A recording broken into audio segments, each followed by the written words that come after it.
Assalamualaikum warahmatullahi wabarakatuh. Salam Salam. Sobat Akademika Unhas. Senang sekali saya Andi Putinaja dapat menyapa Anda kembali. Bertemu tokoh baru, cerita baru, Unhas Figure.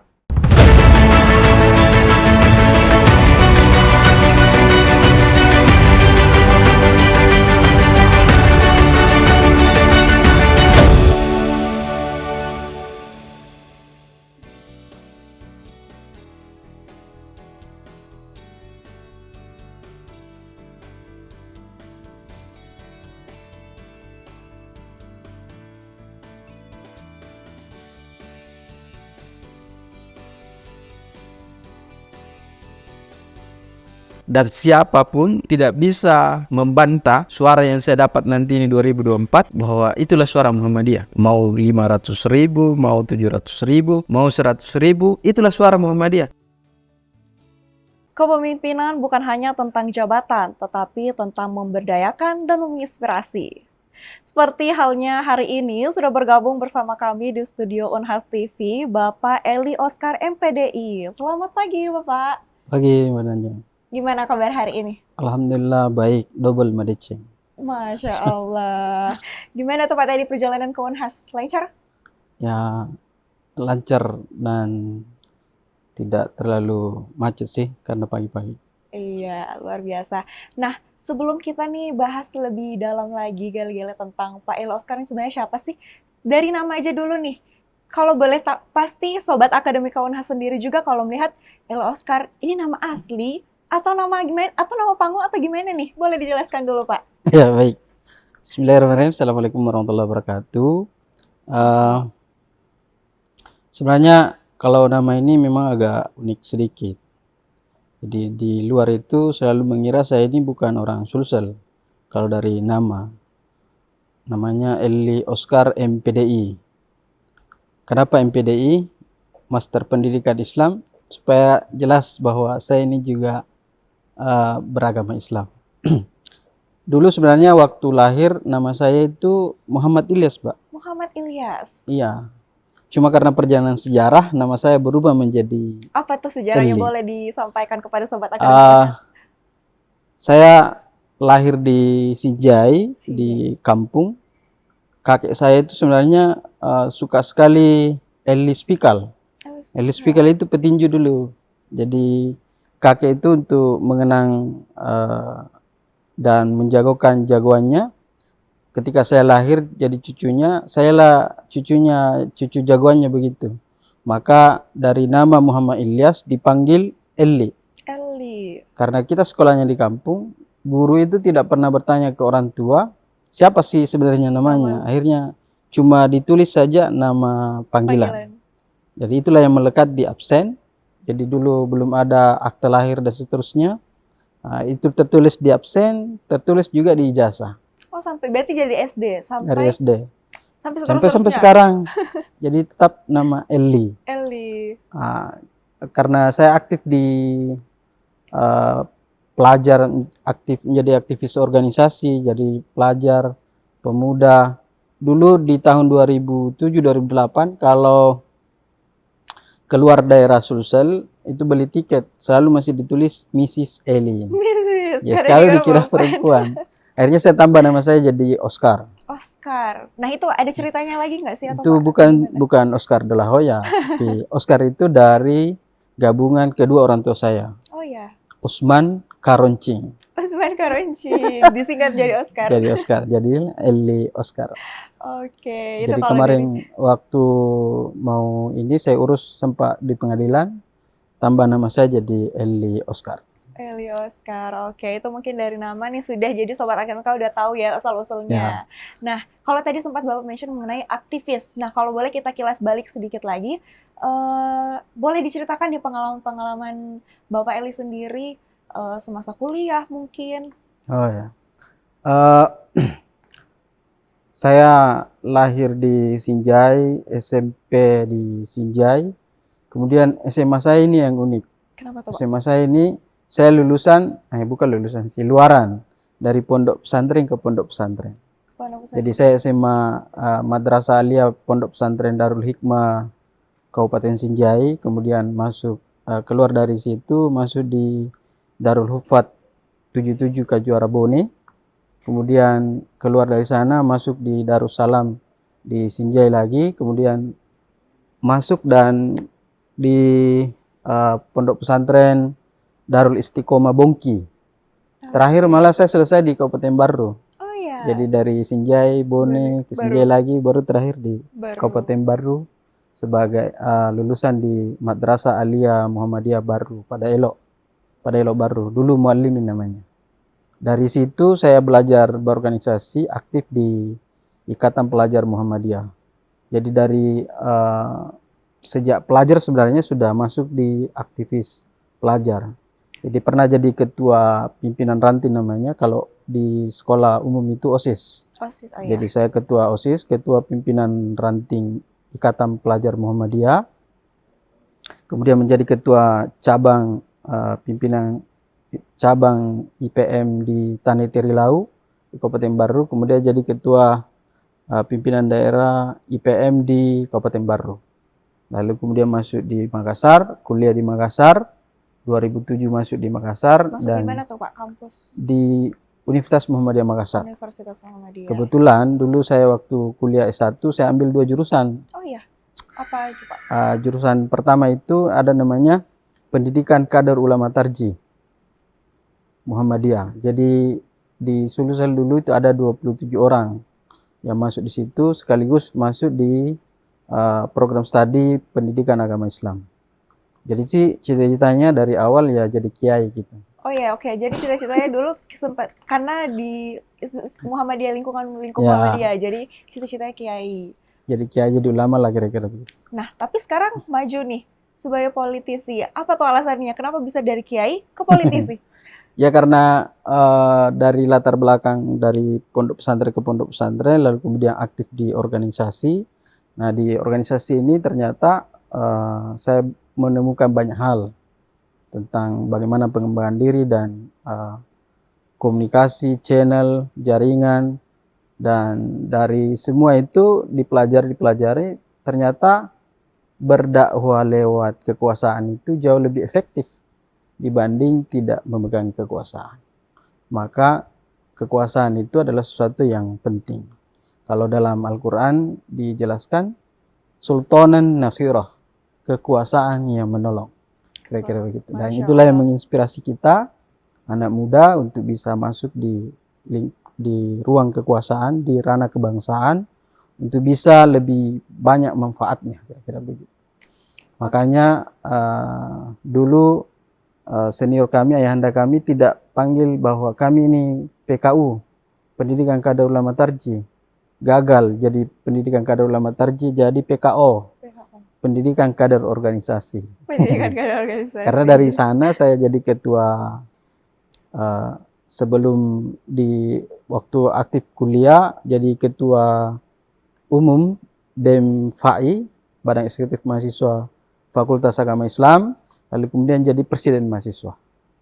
Jadi dari situ beralih ke cita-cita untuk menjadi orang yang lebih banyak manfaatnya dan masuk dalam kekuasaan. Jadi organisatoris, jadi aktivis, tapi cita-cita jadi ulama masih tetap. Nah, oke Pak, kalau tadi kita mendengar nih Bapak sendiri banyak sekali pengalaman-pengalamannya di bidang aktivis, khususnya di Muhammadiyah sendiri. Nah, dari organisasi-organisasi tersebut, apakah hanya di lingkup Muhammadiyah saja atau ada organisasi-organisasi lain, Pak? Ya, saya sebenarnya pernah jadi sekretaris DPD KMPI Sulsel. KMPI Sulsel itu adalah Komite Nasional Pemuda Indonesia. Jadi semua pemuda yang punya potensi berkumpul di KMPI. Dia kumpulan dari OKP. OKP itu Organisasi Kemasyarakatan Pemuda. Di sana semua ada aktivis organisasi, dari organisasi kader, kekaderan itu kayak HMI, PMI, GMNI, IPM dan seterusnya, organisasi kekaryaan, organisasi dari partai politik, itu semua kumpul di KMPI. Dan saya alhamdulillah di umur 27 tahun, tepatnya 2016 sampai 2019, saya didaulat sebagai sekretaris DPD KMPI Sulsel, mendampingi Bung Imran Eka Saputra. Kebetulan bendahara saya itu yang sekarang jadi anggota DPR RI. namanya Bapak Mitra Fahrudin Muslim Bando. Dia anaknya Bupati Nrekang, tapi dia aktivis pemuda Muhammadiyah juga. Mau maju juga jadi calon bupati. Luar biasa. Nah, Itu karena kenapa bisa sampai jadi sekretaris DPD KMP Sulsel, karena rekam jejak di organisasi, aktivis organisasi itu lengkap. Jadi pernah memimpin sebagai ketua umum pimpinan wilayah Ikatan Pelajar Muhammadiyah, lalu kemudian menjadi ketua BEM Fakultas Agama Islam, lalu kemudian menjadi presiden mahasiswa, jadi ketua IMM Ikatan Mahasiswa Muhammadiyah. Jadi dari pelajar selesai, dari mahasiswa selesai, akhirnya didaulat jadi jadi sekretaris DPD KMP Sulsel.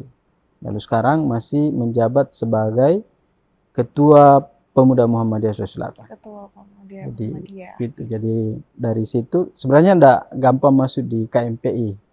Nah, itu satu-satunya organisasi di luar Muhammadiyah, tapi langsung KMPI-nya. Luar biasa. Gitu. Nah, itu kalau mungkin dari pengalaman organisasi. Ya. Kalau mungkin dari karir sendiri nih Pak, Bapak mulai karirnya sejak mungkin dimulai dari kalau saya searching tadi sempat Bapak juga sempat menjadi dosen. Boleh diceritakan, Pak? Ya.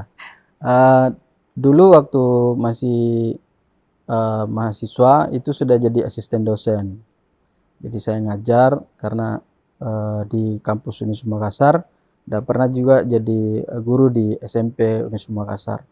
Tapi dari situ setelah jadi dosen, jadi aktivis organisasi, juga pernah jadi tenaga ahli DPR RI, Komisi 7 waktu itu.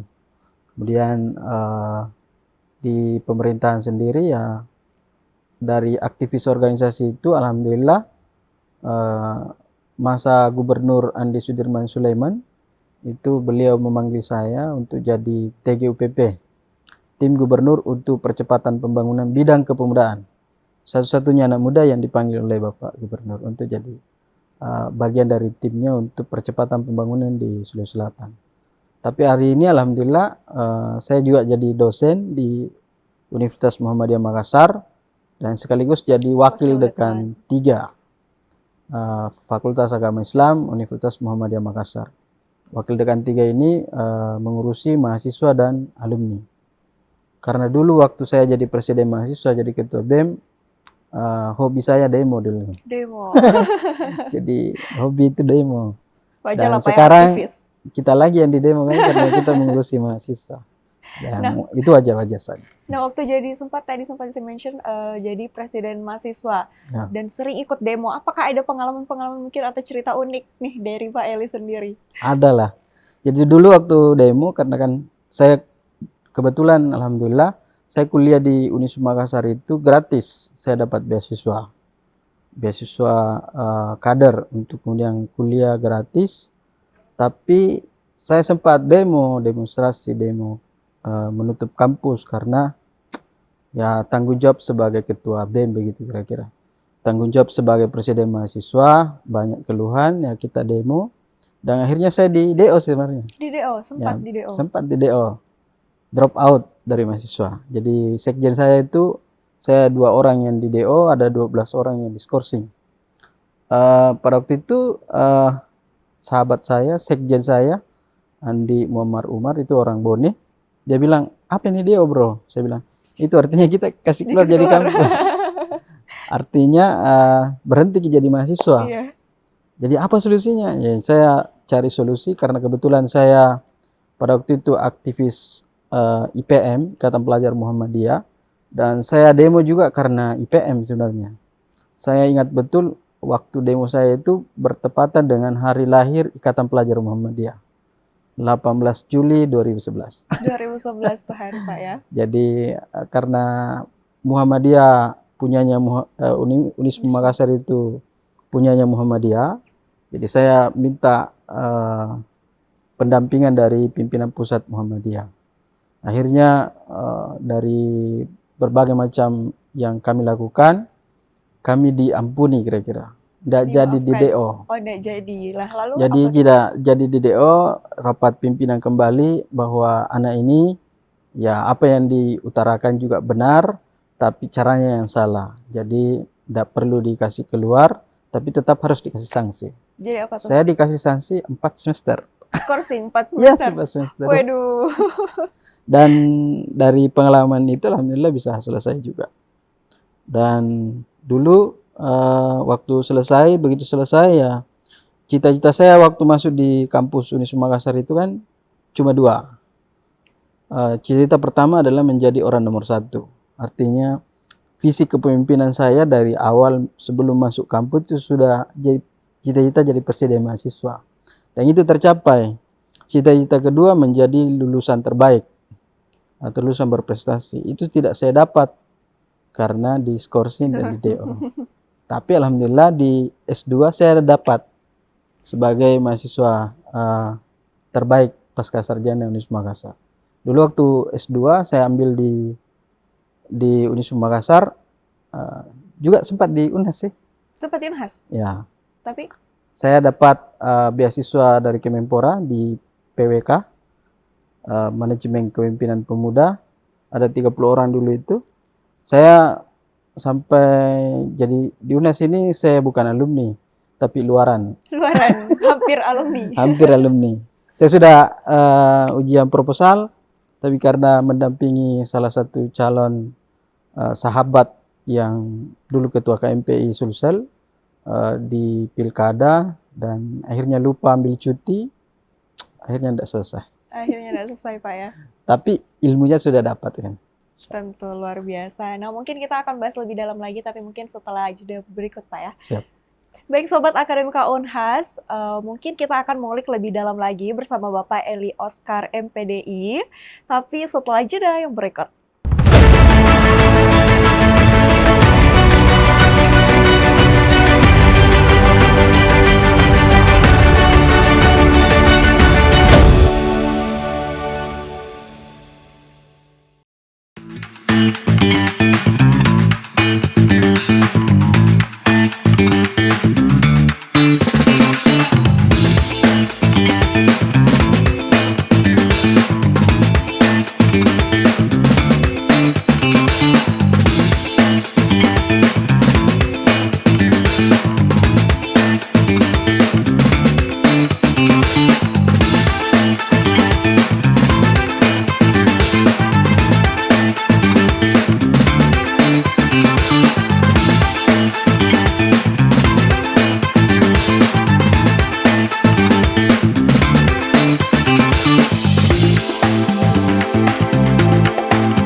Salam Sobat Akademika Unhas, masih bersama kami di Unhas Figur dengan Bapak Eli Oscar MPDI. Siap. Oke, Bapak, kita lanjut lagi nih Pak ya. Siap. Nah, kalau tadi nih kita mendengar cerita-cerita Bapak aktivis, sempat jadi dosen, terus wakil dekan, terus sekarang maju lagi nih sebagai politisi. Apa tuh alasan utamanya Bapak? Ya karena saya kan aktivis dakwah ya. Dari pelajar saya kelas 3 SMA itu sudah dikirim ke Toli-Toli, Sulawesi Tengah untuk jadi dai dan jadi imam sekaligus. Sampai tahun 2008 saya sudah keliling Sulsel sampai saya ke Papua jadi dakwah. Setelah aktif di organisasi, kami banyak berdiskusi, ternyata dakwah kekuasaan itu, dakwah melalui kekuasaan itu jauh lebih efektif dibanding dakwah kultural. Jadi dakwah struktural dengan segenggam kekuasaan dibanding dengan dakwah kultural itu jadinya lebih efektif dibanding dakwah kultural biasa. Makanya ya kita masuk sebagai politisi. Ya kalau dalam Al-Quran sultanan nasirah, kekuasaan yang menolong, kira-kira begitu. Makanya kita maju, Nah, kita berusaha untuk maju begitu. luar biasa. Nah, terus seperti kita ketahui bersama kan Bapak sendiri maju sebagai calon DPD RI sendiri. Apa tuh alasan yang mendorong Bapak? Kenapa langsung loncat ke DPD RI? Kenapa bukan DPR RI mungkin? Ya, saya sebenarnya maju sebagai calon DPD RI itu bukan kemauan pribadi, tetapi didorong oleh Muhammadiyah. Di pemilu-pemilu sebelumnya, selalu Muhammadiyah ini mendorong kader-kadernya. Dan pemilu sebelumnya itu selalu 2 yang masuk sebagai calon DPD RI. Dan Alhamdulillah 2024 ini saya sendiri yang maju dari kader Muhammadiyah. Hanya sendiri, Pak. Jadi kan kalau DPD ini kan dibutuhkan suara minimal 500.000. Nah, tidak ada orang yang bisa mampu kalau tidak ada organisasi yang backup. Betul. Makanya saya maju sebagai calon DPD. Kenapa DPD RI? Karena di pemilu 2019 dari 4 yang diterima, yang lolos, juara 5 dan 6 itu masing-masing kader Muhammadiyah. Jadi suara Pak Saiful Saleh 360.000, suara Pak Iqbal 286.000. Itu sebenarnya kalau digabung dia suara terbanyak. 200. Nah, pemilih Pak Saiful Saleh, pemilih Pak Iqbal Pariwangi di 2019,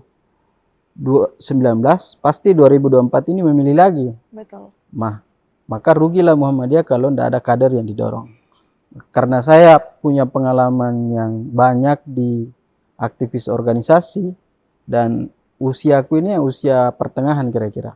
Bisa mengakses usia pelajar, bisa juga mengakses orang tua kita, ayahanda kita, ibunda kita di Aisyah dan Muhammadiyah. Dan kalau mau berpikir suara 500.000 ini tidak ada bisa biayai. Kalau bukan karena Muhammadiyah yang berikan rekomendasi untuk masuk, ya susahlah kita ini untuk bisa dapat satu kursi. Tapi karena Muhammadiyah memberikan rekomendasi dan cuma satu-satunya kader dari Muhammadiyah, maka peluang besar bisa dimiliki dan bisa dapat satu kursi DPD RI. Kenapa tidak caleg DPR RI? Kenapa tidak caleg? Karena saya asli Sinjai, istri saya Bulukumba. Alhamdulillah sudah beristri, Pak. Istri pertama saya dokter di Bulukumba. Kalau istri kedua ini pemuda Muhammadiyah. Karena saya di Sinjai, kalau dapil DPR provinsi sebenarnya bisa. Karena saya asli Sinjai, kemudian keluarga besar istri di Bulukumba. Tapi saya tidak memilih itu karena ada sahabat saya, ada teman saya sama-sama di pemuda Muhammadiyah, juga keluarga yang maju di situ. Ada namanya Puang Haji Wawan, Heri Wawan dari Demokrat. Jadi tidak dapat, kalkulasinya tidak dapat, sehingga saya maju di DPD. Karena sekali lagi kita melihat dari perolehan suara 2019 itu, dan kitalah yang paling punya peluang di DPD RI. Belajar dari pengalaman. Dulu saya jadi tim sukses. Tim suksesnya Pak Saiful Saleh yang mengantar ke KPU, yang menemani ke jalan ke 24 kabupaten kota, itu saya. Nah, sekarang terbalik, beliau lagi yang mengantar saya. Pak, ya, Masya Allah. Nah, itu jadi mungkin begitulah kira-kira. Jadi dari potensi yang dimiliki oleh Muhammadiyah, kalau dari hasil survei kemarin dari Polinet, itu teman-teman UNHAS yang survei, ada Kak Fajrul Rahman Jurdi, ada Kak Rizal Fauzi. Sebenarnya dari DPT di Sulsel ini ada 6 juta, itu 16% yang mengaku berafiliasi dengan Muhammadiyah. Artinya punya hubungan dengan Muhammadiyah. Afiliasi organisasinya di Muhammadiyah. Itu berarti ya 700-800 suara lah kira-kira begitu. Dan itu membuat kita semangat untuk maju DPD RI. Luar biasa. Nah, mungkin itu kalau alasan yang mendorong maju ke DPD RI. Nah, kalau dari fokus utama sendiri nih, Bapak Eli Oscar sendiri, fokus utamanya maju di DPD RI itu apa yang ingin? Saya kan ini, saya bisa mengakui bahwa satu-satunya aktivis kepemudaan yang maju di DPD RI ini saya. Kalau untuk pemuda kan ada cuma dua yang maju di DPD RI. Tapi satu-satunya aktivis kepemudaan di Sulsel ini hanya saya yang maju. Dan suara milenial di Sulsel ini besar sekali. Dan saya fokusnya di anak muda. Jadi bagaimana memberdayakan kita ini yang tidak punya nama besar, bisa juga bercita-cita untuk menjadi orang besar. Nah, kalau Artinya itu peluang bagi anak muda untuk membuktikan bahwa oh ternyata kita ini dari parlemen jalanan bisa juga ke parlemen sesungguhnya. Begitu. luar biasa. Nah, kalau bicara mengenai tadi anak muda nih, bagaimana tuh Bapak sendiri kan tadi sempat mention Bapak sudah keliling 24 kabupaten kota dan bagaimana Bapak melihat anak muda sekarang di pemilu 2024 ini, Pak? Hampir kan saya dari 2007 itu saya sudah keliling di Sulsel 24 kabupaten kota. Ketika saya jadi ketua umum Ikatan Pelajar Muhammadiyah Sulsel, saya keliling 24 kabupaten kota, pergi melantik, pergi bawa materi. Begitu dilantik jadi sekretaris DPD KMPI Sulsel juga melakukan hal yang sama. Kemudian terpilih jadi ketua pemuda Muhammadiyah Sulsel melakukan hal yang sama.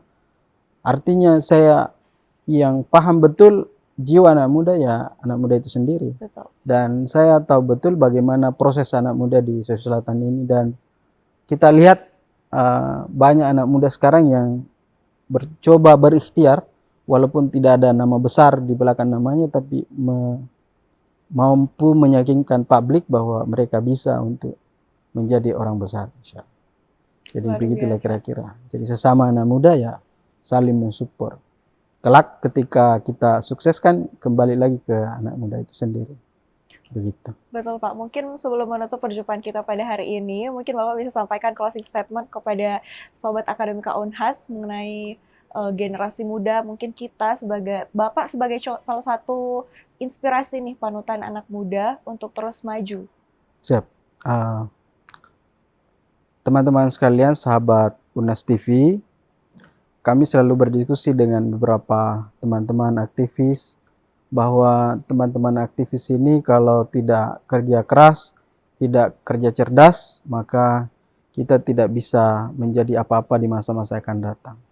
Katanya sahabat saya, untuk sukses di dunia ini cuma membutuhkan 3 cara. Cara pertama adalah terlahir dari orang-orang sukses. Dan itu bisa kita saksikan dalam kehidupan, banyak orang yang sukses sejak lahir. Yang kedua adalah pertama ini kan kita sudah bisa prediksi diri kita ini. Oh, kita tidak terlahir dari orang-orang sukses. Betul. Yang kedua adalah menikah dengan orang sukses. Kira-kira laki-laki baik akan mendapatkan perempuan-perempuan baik. Laki-laki sukses akan mendapatkan perempuan-perempuan sukses. Dan ini kita semua punya kesempatan yang sama. Terus yang terakhir adalah sukses di dunia ini adalah bekerja keras, bekerja cerdas. Dan kitalah semua anak muda hari ini yang mau menatap masa depannya lebih baik, harus bekerja keras, bekerja cerdas, memanfaatkan peluang yang ada. Kalau tidak bisa memanfaatkan peluang, ciptakan peluang. Ciptakan Kira-kira peluang begitu. luar biasa. Terima kasih banyak Bapak atas Siap. waktunya hari Ya. ini. Tentunya sangat menginspirasi Sobat Akademika Unhas. Siap. Baik Sobat Akademika Unhas, demikianlah perjumpaan kita dengan Bapak Eli Oscar MPDI. Tentunya banyak sekali pengetahuan-pengetahuan, inspirasi-inspirasi baru yang dapat kita jadikan contoh ke depannya. Karena yang bisa saya tangkap ialah kegagalan adalah kemenangan yang tertunda. Maka dari itu, kita jangan takut untuk menyerah. Karena jika kita sudah menyerah, kemenangan itu tidak akan kita lihat. Saya Andi Putri Najwa, mewakili kru yang bertugas pamit undur diri dan sampai jumpa.